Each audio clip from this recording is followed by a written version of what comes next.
미국 정부가 북한의 악의적인 사이버 활동을 겨냥한 대북주의보를 전격 발표했습니다. 최근 북한이 저지른 사이버 범죄들에 대해서도 북한 소행이라는 점을 명확히 했습니다. 첫 소식 함지하 기자가 보도합니다. 미국 정부가 북한의 악의적인 사이버 활동이 미국과 국제사회는 물론 국제 금융 시스템의 안전성에 위협이 된다면서 북한의 사이버 위협에 대한 주의보를 발표했습니다.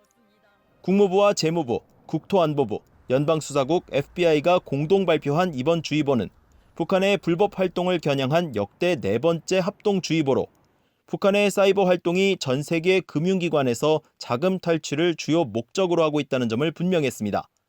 북한은 미국과 유엔의 강력한 제재 압박을 받으면서도 무기 프로그램을 위한 자금을 마련하기 위해 사이버 범죄에 더 의존하고 있다는 지적입니다.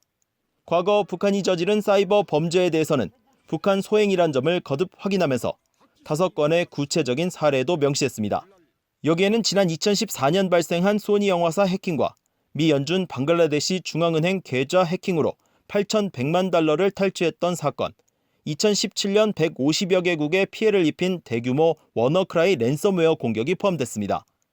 또 아시아와 아프리카 나라들의 현금 지급기, ATM을 털어 수천만 달러를 탈취하고 가상화폐 거래소를 해킹해 2억 5천만 달러를 훔친 사건도 구체적인 북한의 사이버 범죄 행위로 규정했습니다. 그동안 미국은 북한의 사이버 공격이 점점 대담해지고 있다고 지적해왔습니다.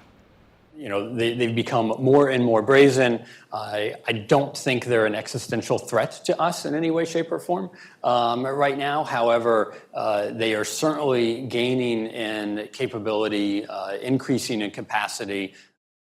미국은 이번 주의보를 통해 북한의 사이버 범죄에 대한 경각심을 높이고 관련 기술 정보를 공유할 것을 권고했습니다. 또 북한의 사이버 범죄로 인한 피해가 의심될 경우 곧바로 수사기관에 신고하라는 내용도 담았습니다. 이어 북한의 사이버 범죄 활동을 돕는 개인과 기관들은 제재 위반 행위에 연루된 데 따른 잠재적 결과를 알아야 한다고 경고했습니다. 그러면서 북한의 사이버 활동과 관련한 정보를 제공할 경우 최대 500만 달러의 포상금을 지급한다고 밝혔습니다. 미국 정부는 대북주의보를 발령한 뒤 대규모 독자 제재를 단행하는 경우가 많았습니다. 사이버 범죄자들을 대상으로 한 트럼프 행정부의 추가 조치가 나올지 주목됩니다. VOA 뉴스 함지하입니다.